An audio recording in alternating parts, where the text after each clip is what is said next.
According to Ukrainian authorities, since the beginning of the war, some 20,000 volunteers from 52 countries have joined the Ukrainian Foreign Legion in the fight against Russia.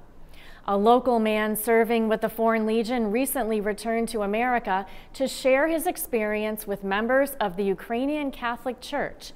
Steve Kiltonick spoke with the Feeding Hills native and has this story. As the Ukrainian war approaches 3 months, the Ukrainian army has continued its fierce resistance, driving the Russians from key cities in the western part of the country. Fighting alongside the Ukrainians are thousands of foreign nationals who answered President Zelensky's call to join the Ukrainian Foreign Legion in the fight against the Russian invasion.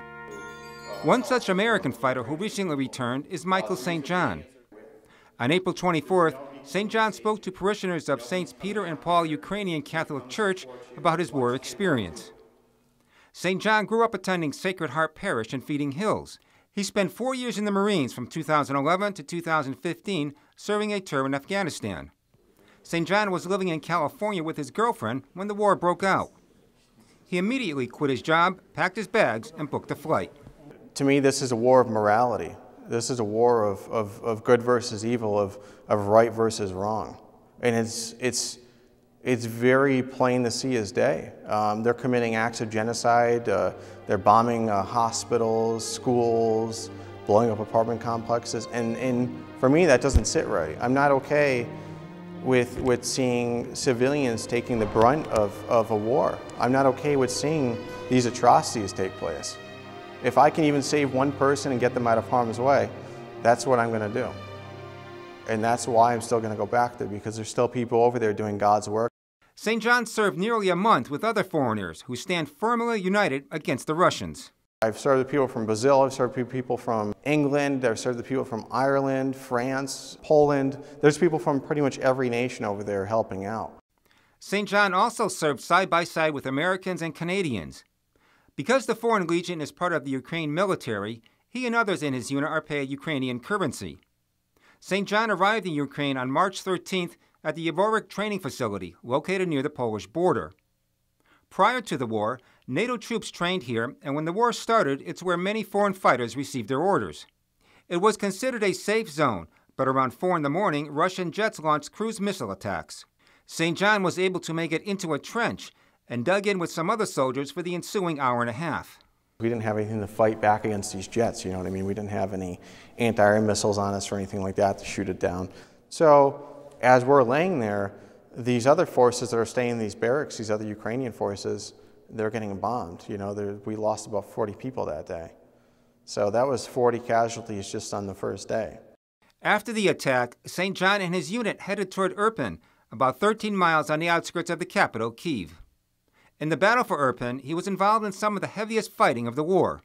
I'm sure you've already heard the stories of Irpin and Bucha. Dead bodies lining the streets. They were grabbing anybody under the age of 50 that was a man and shooting them because they could be considered a military combatant. We witnessed people in vehicles shot dead. Soldiers witnessed an elderly woman walking her dog in the midst of the fighting. St. John saw the end result of a mortar shell that went through the roof of the woman's house.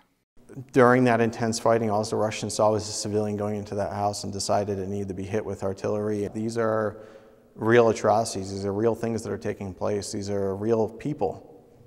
You know, I mean, these are people that had families, that had wives, that had children, that had husbands. Next thing you know, the Russians are here blowing up the whole city and leveling buildings, destroying brand new apartment complexes, shooting anything that moves in these buildings. St. John's unit retrieved the body of a dead Georgian soldier, walking 12 miles surrounded by the Russians. St. John saw Russian soldiers lying dead on the street. But most of the times the Russians didn't even care. They were just leaving their bodies wherever they lied. A primary reason St. John returned was to gather medical supplies, which he said were sorely lacking on the battlefield. Tourniquets are a much-needed item to stop bleeds. The lack of having something as simple as that can put you out of the fight. But any medical supplies over there are useful. Like I said, any first aid kit, combat gauze, tourniquets, seals for gunshot wounds to the chest, decompression needles if you have a collapsed lung. St. John asks that anyone looking to donate medical supplies should bring it to the Ukrainian Catholic Church in Ludlow. I'm going to be personally bringing this stuff over to the front line with some guys that I've served with over there already.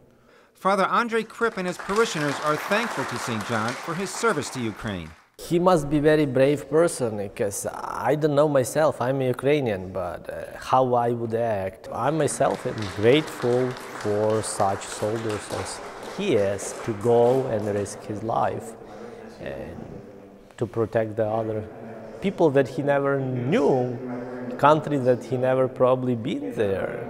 St. John plans to return to Ukraine once he has gathered enough medical supplies for his fellow soldiers and civilians still trapped in the cities. For Real to Real, I'm Steve Kiltonic. St. John said if anyone's interested in contributing medical supplies, contact him directly via his email, which is mstjohn1991@gmail.com. And our prayers are with him upon his return to the war-torn region.